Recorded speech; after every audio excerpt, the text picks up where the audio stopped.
Hello everyone, my name is Amy and today I'm going to give you a very fun guide on places and foods and things you should definitely hit up if it's your first time in Korea. I only spent 3 days here, but I had a very fulfilling trip. Follow along with me and hopefully you can use this as a fun guide for your trip too.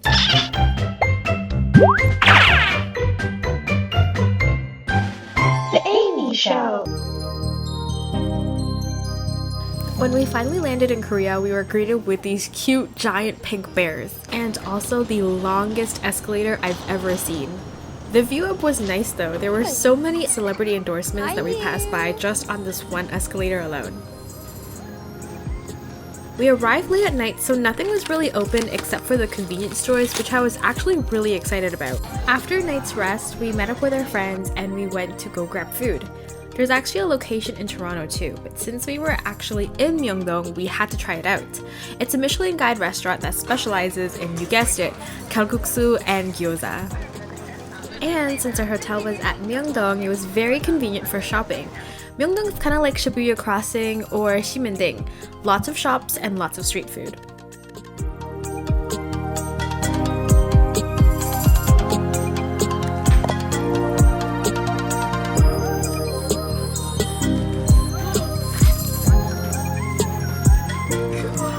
My one goal before coming to Korea was to go K-pop hunting, and when I tell you I hunted, I mean it.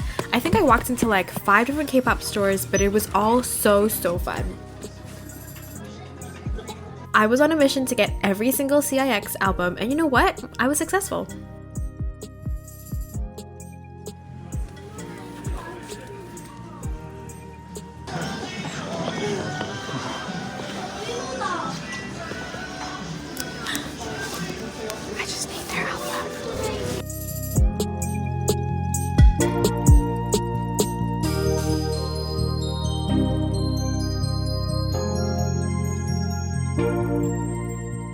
And after walking so much, we got budae jjigae, a Korean army stew. It's got so many different elements and it's so yummy. The next day, we started our day off by going to Gyeongbokgung Palace. It was the first royal palace of the Joseon dynasty and now one of the most popular tourist attractions in the country. It was so cool because there was a lot of history there and we got to see the guard change too. There was also people dressed in hanboks and they just looked stunning.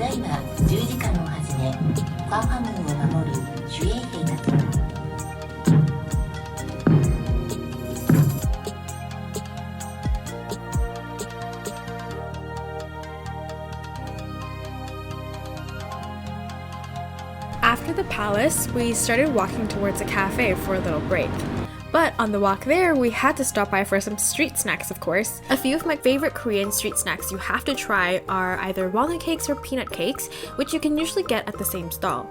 Hotteok, kimbap, tteokboki, or fried mandu. While you're in Korea, you cannot miss hitting up cute cafes. They are literally known for having the most aesthetic, cutest cafes ever. The one we went to is called Onion with an ancient interior style. They specialize in different types of bread and pastries. It's a really trendy cafe, so there's actually a line to get in to even order. Speaking of ancient style, we headed to Bukchon Hanok village afterwards, which is a popular tourist site in Seoul.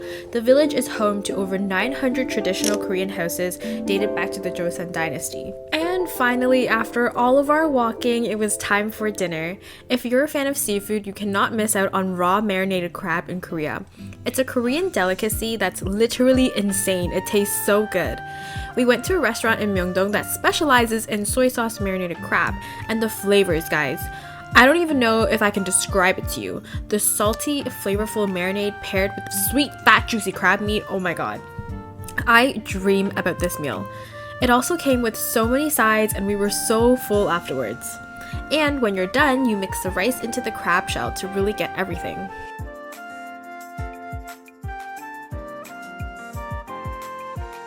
How do you know when idols make it? It's when they're able to secure a fried chicken CF. I love Korean fried chicken, so of course we had to get some here. We started off with these pigs in a blanket that were dusted in cheese powder and it tasted really good. But now for the star. We've got 2 different flavors, one with sauce and one dry, and it was so crispy on the outside but really juicy on the inside. And just look at how hot it is. Of course, when you're in Korea, you cannot not shop.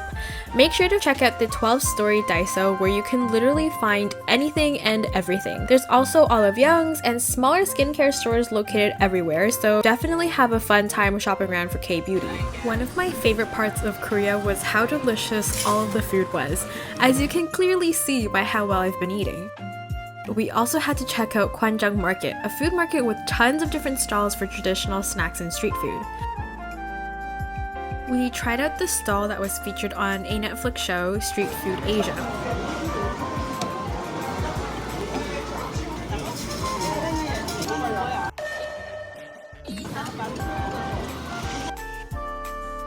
We also got this sweet waffle dessert that sandwiched cream and red bean and rice wine. Okay, I'm gonna give a warning now. If you don't want to see moving tentacles, just fast forward a little bit. Similar to raw marinated crab, another Korean delicacy I wanted to try was raw octopus, also called what I think is pronounced sannakji. It's a popular Korean dish that involves raw octopus so fresh that the tentacles appear to be still wriggling, that's served with sauce and condiments. As we were about to leave the market, we actually saw a really long line of people waiting for this bakery. We didn't really know what it was, but seeing as how long the line wrapped, we thought we had to try it out too. This is called a BB Bakery, and they specialize in these cream-filled donuts. After we got in line, they had workers coming out to tell the crowd that there may not be any donuts left and to come back tomorrow. But by that point in time, we had already been waiting in line for a while, and we were committed, so we stayed in line. As we got closer, we could see the donuts in the shop dwindling down, and we literally started counting the number of people in line versus the number of donuts in store to see if we would even get a chance of getting one. Thankfully, we managed to get some. There weren't many flavors left. I think there were about 2 or 3 flavors, and we just got one of each. But the donuts were so yummy. They were very light and fluffy, and there was so much filling too. Something that I had to check off my bucket list was to go eat ramen by the Han River. In any K-drama, I think it's a staple to have a ramen date by the Han River at night.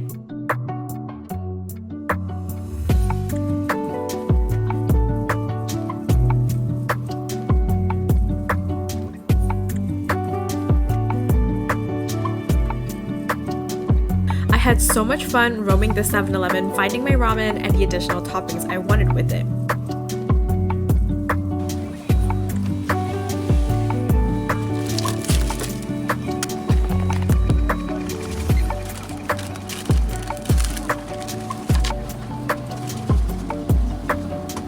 Preparing my ramen, adding my cheese toppings, pouring my drink over the cup of ice, oh my god, it was just all so fun.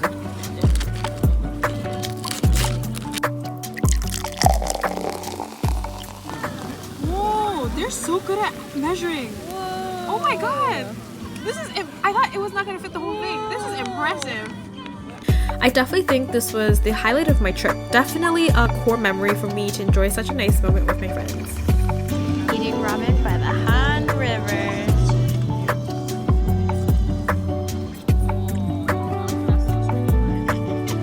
This is cheese nut noodle.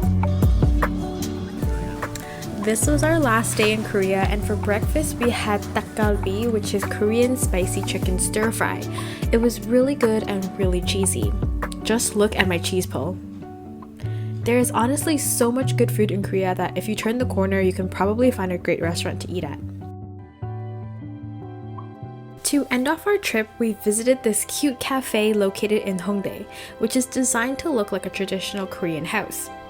The interior and the exterior was so beautiful, and their drink was pretty good too.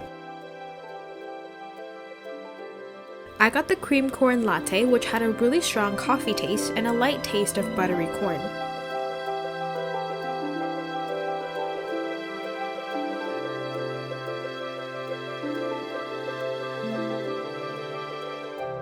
They also had a working fire pit which kept us warm since this is an outdoor courtyard space. Did I mention that Korea in February was freezing? I could not handle the cold, and I'm from Canada.